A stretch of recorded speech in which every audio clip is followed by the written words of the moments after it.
The medical bay of the Bright Horizon was larger than the entire crew, quarters of the tender grace, and Yuna found herself lost in the whiteness of it for the first few days.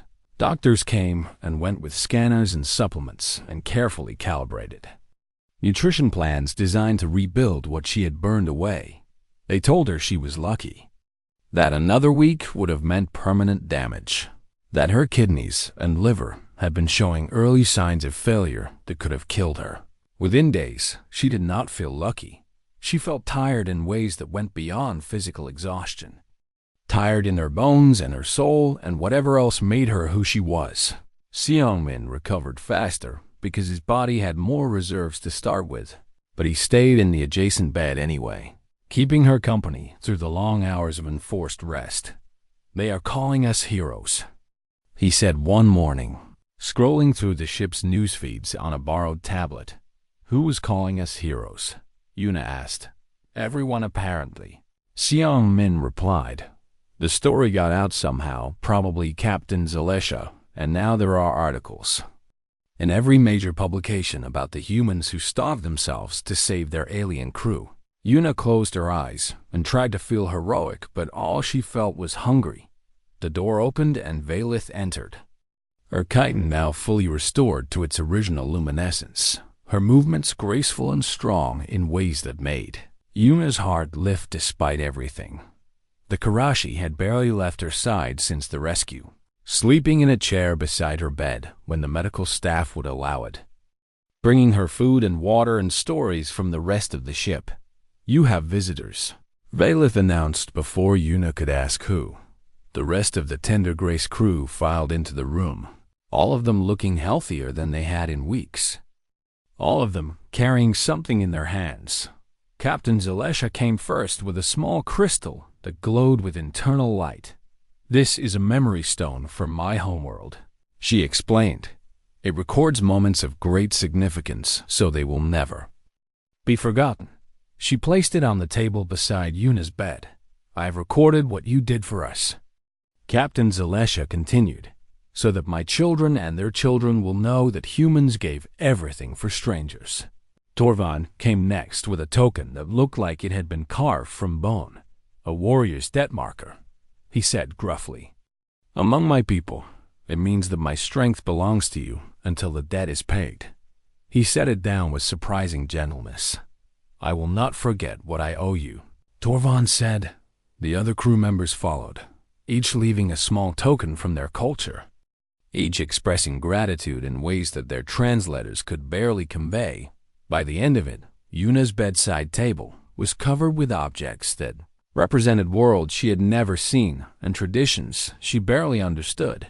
But she understood the meaning behind them. She understood that she had become part of something larger than herself, woven into the stories of species who would carry her actions forward through generations. When the others left, Valith remained. She sat in her usual chair beside the bed and watched Yuna with those compound eyes that seemed to see everything.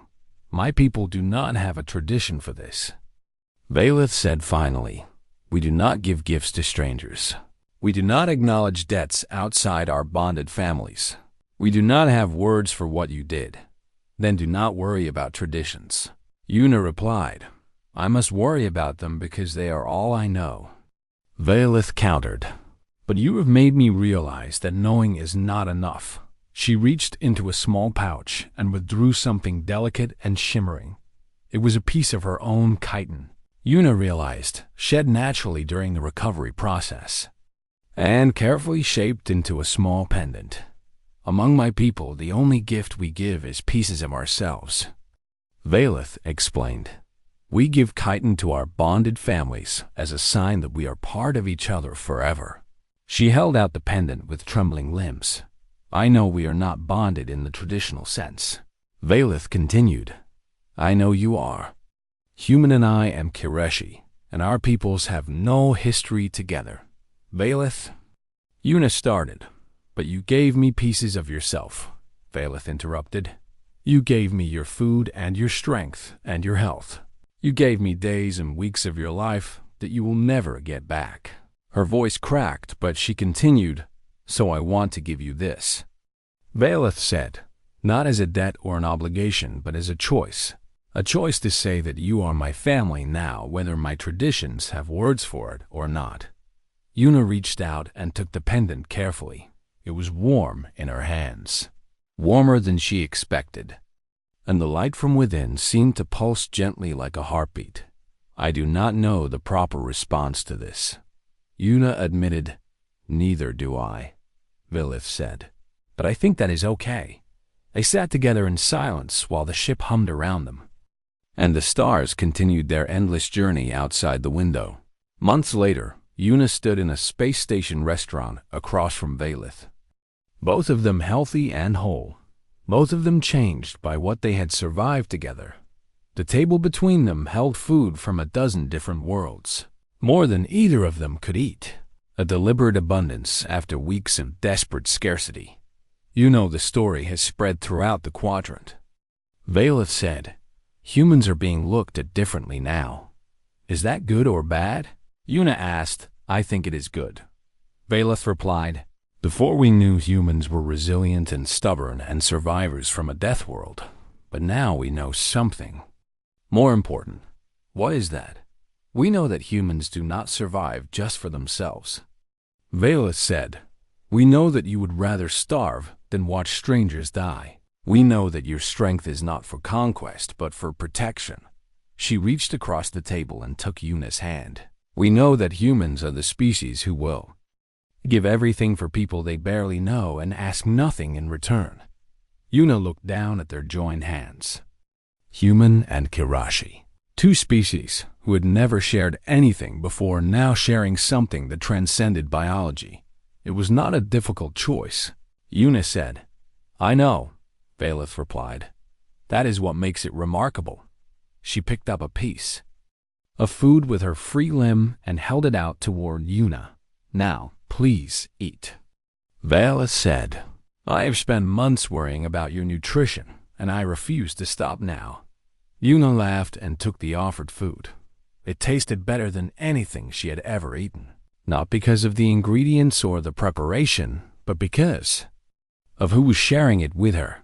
They ate together as equals, as friends, as family, and somewhere across the galaxy, the story continued to spread, carried by crew members who told their children and captains who filed their reports and strangers who heard and wondered what kind of species would choose to starve for people they barely knew. The answer was simple. The answer was human. The answer was love in its most fundamental form. The recognition that another life has value and the willingness to sacrifice for it. Without calculation or expectation in Valeth's personal log, updated that night in her quarters. The final entry reads simply, they were dying with us, but they chose to die for us instead. I am still learning what it means to be worthy of that gift. I think I will spend my whole life learning. I think that is exactly as it should be.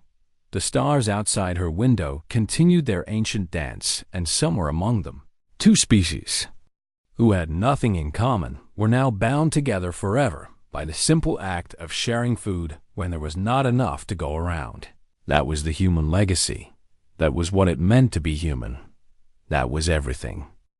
The collapse came on the 26th day when Una was halfway through a routine maintenance check on the life support filters. One moment, she was standing, and the next moment, she was on the floor, and the space between those moments was completely blank. She woke to voices and lights and the sharp smell of medical antiseptic that meant someone had carried her to the ship's small medical bay. Valeth's face swam into focus above her, those compound eyes reflecting her own image in ways that made her look smaller and more fragile than she felt. Do not try to move, Valeth said. What happened? Una asked, though she already knew the answer. You fell, Valeth replied. You have been unconscious for nearly an hour. The ship's medic, a small Orinthian named Desik, appeared beside Valeth with a scanner in her taloned hands. Your glucose levels are dangerously low, Desik reported. Your body is beginning to metabolize muscle tissue at an accelerated rate. Your electrolytes are imbalanced. and there are early signs of organ stress. How early? Una asked. Desik exchanged a look with Valith that communicated more than words could. Early enough that proper nutrition could reverse the damage, Desik said carefully. But late enough that continuing without food will result in permanent harm within days. The door to the medical bay opened and Seong Min stumbled through. Supported by Torvan of all people, the human engineer looked worse than Una felt, his skin gray and his eyes sunken. His body folding in on itself in ways that made it clear he had been giving away even more than she had. Found him collapsed in the corridor, Torvan said. His deep voice unusually quiet. The large reptilian lowered Seong Min onto the adjacent bed with surprising gentleness and then stepped back with an expression that Una could not read. What is happening? Captain Zalesha asked from the doorway, her feathers fully restored to their original luster. Her quick movements showing no sign of the weakness that had plagued her weeks ago. The humans are dying, Valith said flatly. The silence that followed was absolute. One by one, the rest of the crew gathered in and around the medical bay. Drawn by the commotion and the terrible weight of those 4 words, Una saw faces she had been trying to save almost a month. Faces that looked healthier now than they had at the start of the crisis. Faces that were beginning to understand why I do not understand, Captain Zalesha said slowly. They had access to synthesizer paste throughout the crisis. They should be in better condition than anyone. They have not been eating the paste, Desik said, consulting her scanner. Based on these readings, neither of them has consumed adequate nutrition in approximately 18 days. That is impossible, Torvan said. They receive standard rations like everyone else. They gave their rations away, Bella said. And her voice cracked on the final word. The truth spread through the room like ripples across water, and Una watched. Understanding dawned on face after face.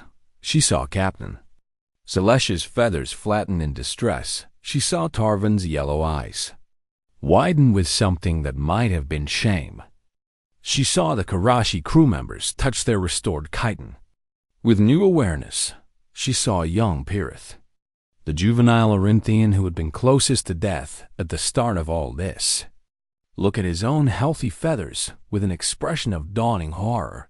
You were feeding us, Valith said. And now she was crying openly, the luminescent tears streaming down her face without restraint.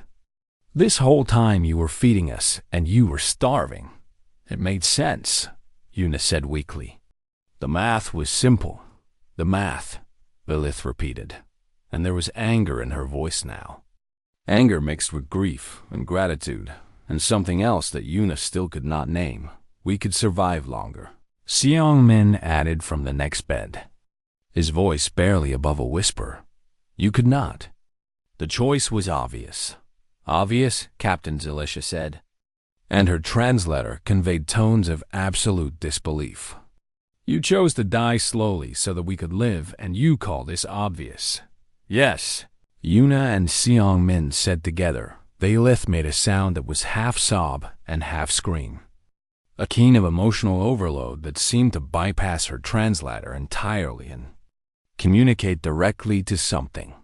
Primal in everyone who heard it, she moved to Una's bedside and gripped her hand with surprising strength. Her 4 limbs trembling with the force of feelings she clearly did not know how to express. Why? She demanded. Why would you do this? We are not your family. We are not your hive. We are strangers from worlds you had never even heard of before you took this posting. Una looked up at her and smiled, despite the exhaustion and the hunger and the very real possibility that her body might never fully recover from what she had done to it. You were hungry, she said. I had something to give. That is not an answer, Valith insisted. It is the only answer humans have ever needed. Una replied. Torvan stepped forward then, and his massive form seemed smaller somehow, diminished by understanding. I argue for larger rations based on body mass, he said. I argued that I deserved more because I was bigger. I know. Yuna said without judgment. You still fed me, Torvan continued. Even after that, you still gave away your food so that I could eat. You were hungry too, Yuna said simply. The reptilian stood there for a long moment and then did something Yuna had never seen a Dreth do before. He bowed his head in acknowledgement of a debt he could never repay. I was wrong about humans, he said quietly. Most people are. Xiaomin replied with a ghost of his old humor. Captain Zalesha pushed through the crowd and stood at the foot of both beds, her quick avian eyes moving between the two humans with an intensity that felt almost painful. I received human rations, she said. I ate them believing they were surplus, believing the synthesizers had found new efficiency. They did find new efficiency, Yuna said. We just helped redistribute the output. You lied to us, Captain Zalesha said. We saved you. Yuna corrected gently. The captain stood there for a long moment, and then her feathers rose in what Yuna had learned was the Arinthian expression of profound respect. I will remember this, Captain Zalesha said. My people will remember this. Before anyone could respond, the communications array crackled to life with a burst of static that made everyone jump. This is the Galactic Commerce Vessel Bright Horizon responding to distress signal, a voice announced. Tender Grace, please confirm your status. The rescue they had been waiting for had finally arrived. But for the crew gathered in that small medical bay, everything had already changed. Valith did not let go of Yuna's hand through the entire response protocol. She held on as if letting go would mean losing something precious beyond measure. And in that grip, weak as Yuna was, she found strength she did not know she still had. The truth about human endurance spread through the ship in whispers that Yuna pretended not to hear. She caught fragments of conversation when crew members thought she was out of range. Words like impossible and unnatural and terrifying floating through the recycled air. The Karashi spoke of death worlds and apex predators and survival mechanisms that seemed designed for nightmares rather than reality. The Arinthians clicked their beaks nervously whenever Yuna walked past, their quick eyes tracking her movements with something that looked like fear. Even Torvan had stopped challenging her directly, his predator instincts apparently recognizing something in the way she carried herself that suggested she was more dangerous than her small frame implied. Only Valith looked at her without fear. Valith looked at her with something else entirely, something that Yuna could not name, but that made her chest feel warm even when the rest of her body was cold from lack of fuel. 22 days into the crisis, and Yuna had lost nearly 15% of her body weight. Her uniform hung loose on her frame, and she had punched 3 new holes in her belt just to keep her pants from falling down. The hunger had passed through several stages by now, from sharp and demanding to dull and constant to something almost like background noise that she could ignore if she focused hard enough. What she could not ignore was the exhaustion that came with running a complex biological system on reserves that were never meant to last this long. Her shifts took twice as much effort as they should have, and simple tasks required concentration that left her drained and dizzy. Xiaomin was in worse shape because he was larger and burned through his reserves faster despite eating even less than Yuna.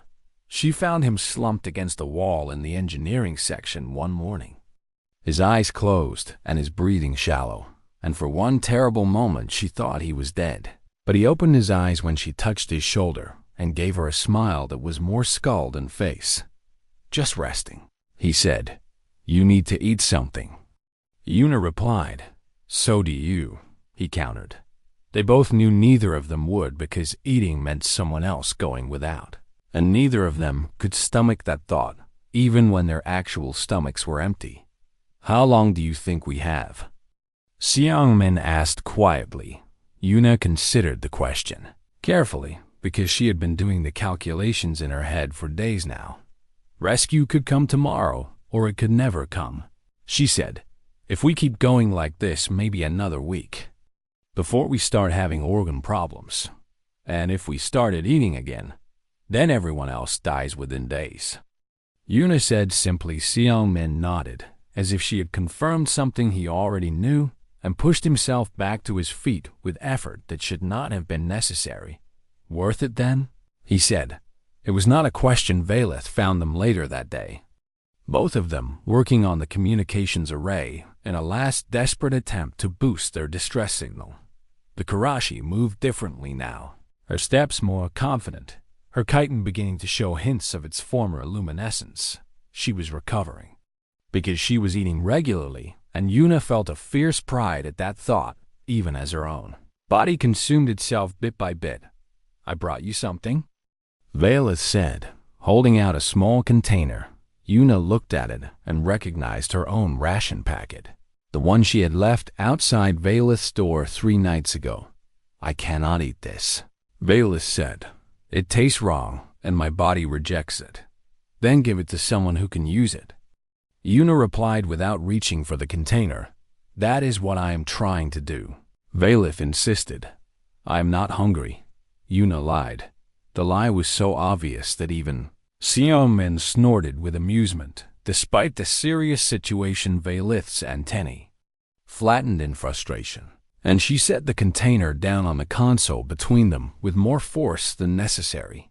You are killing yourself, she said. I am redistributing resources, Yuna corrected. You are killing yourself, Valeth repeated. And I am watching, and I cannot do anything to stop it, and it is making me feel things I do not understand. Her voice cracked on the last word, and Yuna realized with surprise that the Karashi was crying. She had not known they could cry. The tears were different from human tears, thicker and more luminescent, leaving trails of soft light down Valeth's face that looked almost like the stars outside the window. Please, Valeth said. Please eat something. Please stop doing this. Please let me help you the way you have. Help me.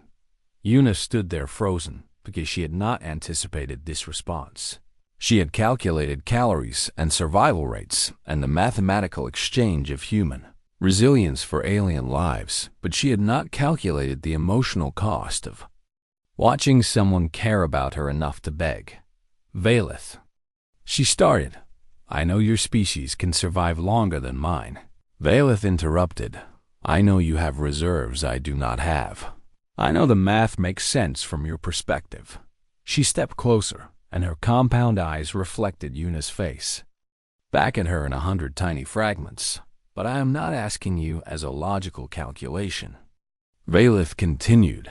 I am asking you as someone who does not want to live in a universe where you are not alive. The words hit Yuna harder than she expected, harder than the hunger or the exhaustion or the constant background fear that they were all going to die out here in the dark between stars. I do not know what to do with that. Yuna admitted, neither do I. Valeth replied. They stood there in silence while Xiaomin very pointedly looked at the communications array as if it was the most interesting thing in the universe. Finally, Yuna reached out and picked up the ration container. I will eat half, she said. That is not enough, Valeth protested. It is more than I was going to eat otherwise. Yuna replied. Take the compromise before I change my mind. Valeth made a sound that might have been relief or might have been frustration, but she did not argue further.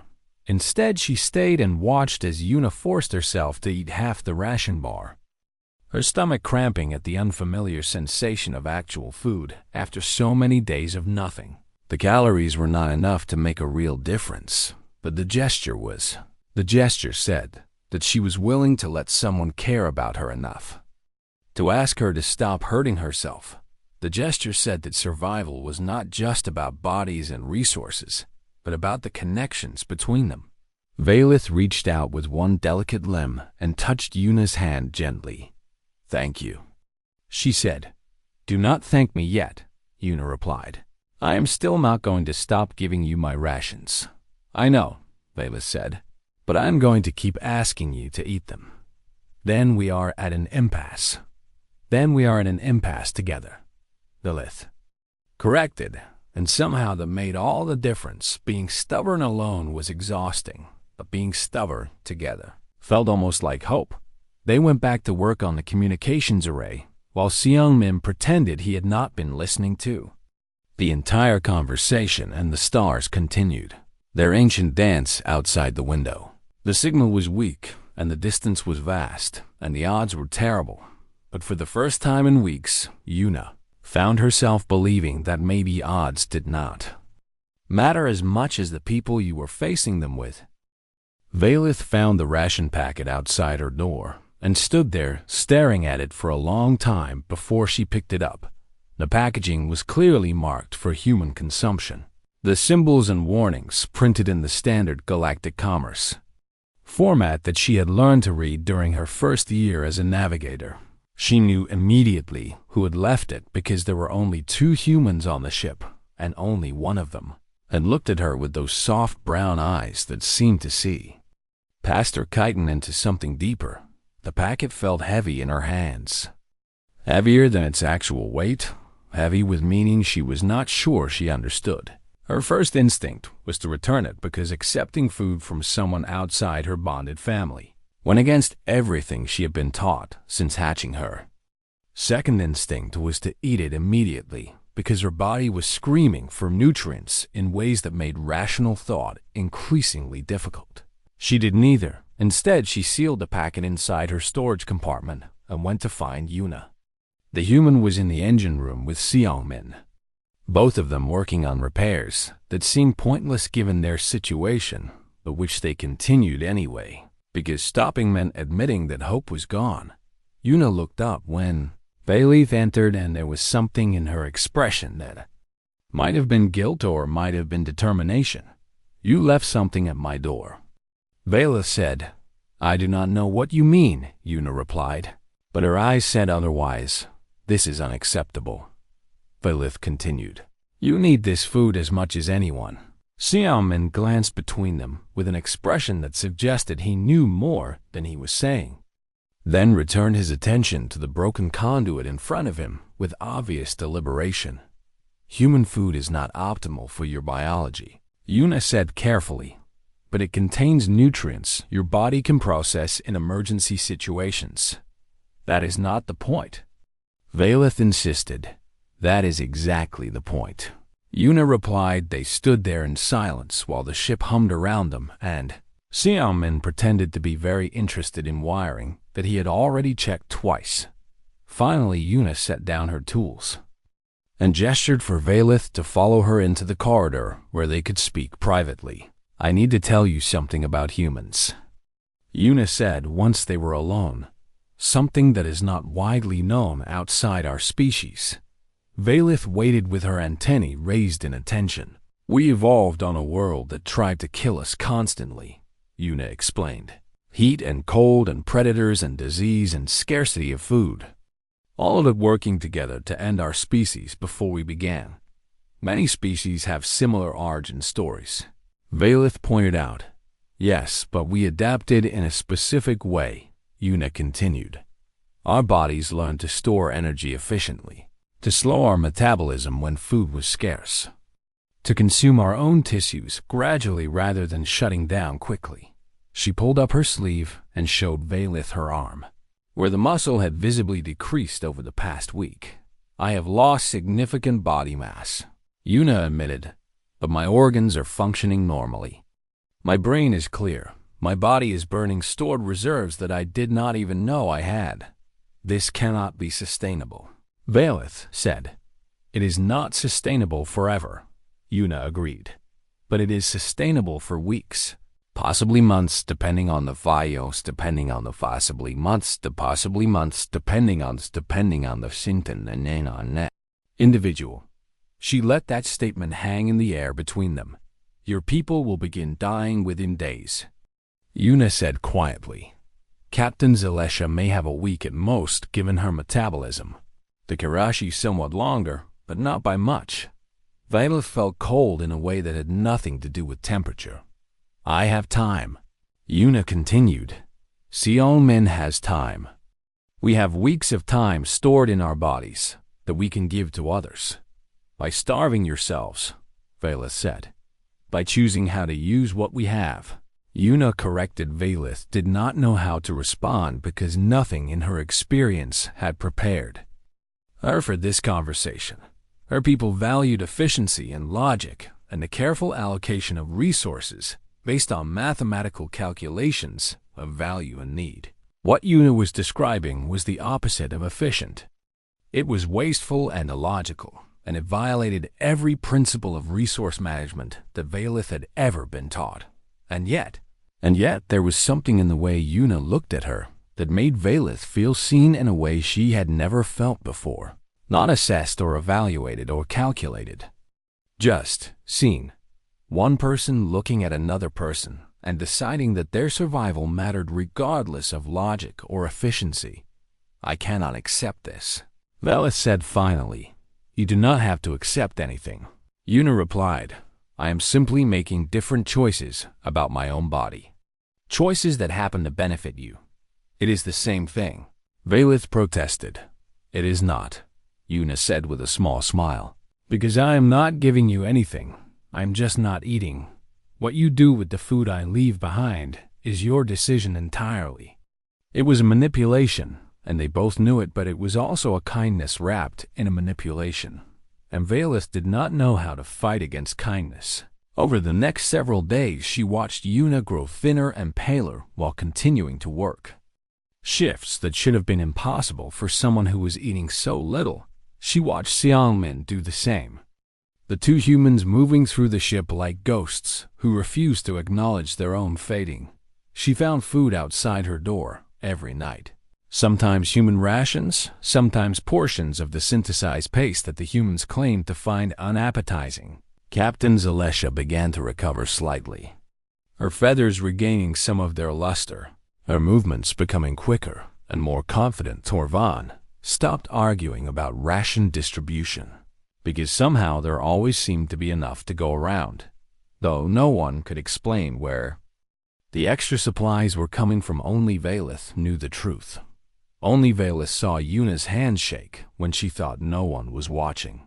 Only Velith heard the quiet conversations between the two humans late at night, planning how to redistribute their shares without drawing attention, calculating how long they could last if they gave everything away. She wanted to stop them, but she did not know how. She wanted to understand them, but she did not know where to begin. She wanted to tell someone what was happening, but the words would not come because speaking the truth meant forcing the humans to stop, and forcing them to stop meant watching her crewmates die.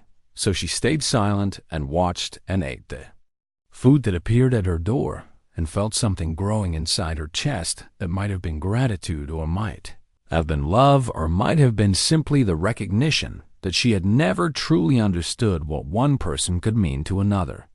Until now, on the 18th day of the crisis, Velith found Yuna sitting alone in the observation deck, staring at the stars with eyes that seemed too large in her thinning face. Why are you doing this? Velith asked. Yuna did not look away from the window. Because I can, she said simply. That is not an answer, Velith insisted. It is the only answer that matters, Yuna replied. I have something you need, and giving it to you costs me less than keeping it would cost you. She finally turned to look at Velith, and her smile was tired but genuine. In the end, the math is simple. Yuna said, You live or you die. I can help you live. Why would I choose otherwise? Velith had no response to that because in her entire life no one had ever made her survival their responsibility simply because they could. The concept was alien in ways that went far beyond species. It was alien in ways that changed everything she thought. She knew about the universe and the creatures who lived in it. The emergency lights had been blinking for 19 days straight, and Yuna Chai had stopped noticing them somewhere around day 7. She pulled herself through the narrow maintenance corridor of the Tender Grace, her magnetic boots clicking against the metal floor in a rhythm that had become as natural as breathing. The ship was dying around them. Not in any dramatic way with fires or explosions, but in the slow, quiet way that made everyone afraid to speak too loudly. Yuna reached the cargo bay and found exactly what she expected to find, which was nothing useful at all. The shelves that once held emergency rations for a dozen crew members now stood mostly empty, their contents carefully divided and redistributed until there was almost nothing left to redistribute. She ran her hand along one of the empty containers and felt the smoothness of metal that should have held nutrient bars specifically designed for human consumption. Those bars were gone now, given away 3 days ago when she had claimed she found a personal stash in her quarters. The lie had come easily, because the truth would have been harder to explain. How could she tell them that humans could survive on far less than anyone imagined? How could she explain that her species had evolved on a world so harsh that their bodies had learned to consume themselves slowly rather than die quickly? The door behind her hissed open and Vaylith stepped through, her 4 delicate legs moving in the careful pattern that Yuna had come to recognize as exhaustion. The Karishi navigator looked worse every day, her usually luminescent chitin now dull and cracked in places, her large compound eyes lacking the inner light that Yuna had found so beautiful when they first met. "You should not be here alone," Vaylith said, her translator converting her clicks and whistles into words that sounded almost concerned. "I could say the same about you," Yuna replied, forcing a smile that she hoped looked more convincing than it felt. Vaylith moved closer, her antennae twitching in the way that meant she was analyzing something. Probably the fact that Yuna had lost visible weight in the past week. The Karashi were observant creatures, evolved to notice small changes in their environment, and Yuna suspected that Vaylith had already begun to put pieces together that Yuna would rather keep scattered. The captain called a meeting. Vaylith said quietly, "There is disagreement about the remaining supplies." Yuna nodded and followed Vaylith out of the cargo bay, through corridors that felt longer every day, past doors that led to quarters where crew members sat alone with their hunger and their fear. The meeting room was small and crowded with bodies that represented 5 different species from 5 different worlds. Captain Zalesha perched on her elevated seat, her hollow bones visible beneath feathers that had lost their shine, her quick avian movements now slow and deliberate in ways that spoke of a metabolism burning through reserves that could not afford to lose. Torvan stood against the far wall, his massive reptilian form taking up space that made the room feel even smaller, his yellow eyes moving from face to face with the cold calculation of a predator assessing threats. The other crew members filled the remaining space, a mixture of species that had worked together for months, but now looked at each other with the suspicion that hunger breeds in even the Devons. Kindest heart Seong Min Park caught Yuna's eye from across the room, and she saw in his expression the same quiet understanding that had passed between them 3 nights ago when they had made their decision without ever speaking it aloud. He looked thinner too, his cheeks hollow, his engineer's hands trembling slightly as he gripped the railing beside him. "We have supplies for perhaps 6 more days," Captain Zalesha announced, her voice strained with the effort of speaking. "The synthesizers can produce basic nutrition paste, but only in formulations suitable for human consumption. Then the humans eat paste, and we divide the remaining species-specific supplies," Torvan said immediately, his deep voice rumbling through the room like distant thunder. "There are only 2 humans aboard," one of the Karashi crew members pointed out. "That solution helps no one else. It helps me," Torvan replied without shame. The argument that followed was familiar because they had been having versions of it for days. Yuna stopped listening somewhere in the middle, her attention drawn instead to Vaylith, who stood silently in the corner with her head bowed and her antennae flat against her skull. She looked defeated in a way that Yuna had never seen before. And something about that defeat made Yuna's chest hurt in ways that had nothing to do with hunger. Later, after the meeting dissolved without resolution, Yuna found herself walking beside Velith through the empty observation deck. The stars outside were beautiful and cold and impossibly far away, each one representing systems where food was plentiful and ships were not slowly starving. "I saw you give your ration to Pirith yesterday," Yuna said quietly. Velith's antennae shot upward in surprise before flattening again, and what Yuna had learned was embarrassment. "He is young," Velith said. "His body cannot endure what mine can. Can yours endure it, though?" Yuna asked. The silence that followed was answer enough. Velith turned to face the window, her reflection ghostly against the backdrop of stars. And Yuna saw her clearly then, not as an alien or a navigator or a colleague, but as a person who was slowly dying and who had chosen to die faster so that someone else might live longer. "My people do not share food outside of bonded family," Velith said finally. "It is considered wasteful and foolish. My people share food with strangers all the time," Yuna replied. "We consider it basic decency." Velith made a sound that might have been laughter or might have been despair. "Your people are strange," she said. "You have no idea." Yuna agreed that night. Alone in her quarters, Yuna looked at the ration packet that represented her food for the next 2 days. She thought about human history, about sieges and famines and expeditions gone wrong, about all the times her species had pushed their bodies past every reasonable limit and somehow survived. She thought about Velith's dull chitin and Captain Zelicia's visible bones and the way Pirith's young feathers had started falling out. Then she thought about what it meant to have something that others needed and to keep it for yourself. The decision was not difficult. It was the easiest choice she had ever made. She sealed the ration packet into a small bag, walked quietly through the sleeping ship, and left it outside Velith's door without a note or explanation. Then she returned to her quarters, drank a full container of water to quiet her stomach, and went to sleep hungry for the first time in her life by choice rather than circumstance in the morning. The hunger was sharper, but something else was sharper too, something that felt almost like purpose.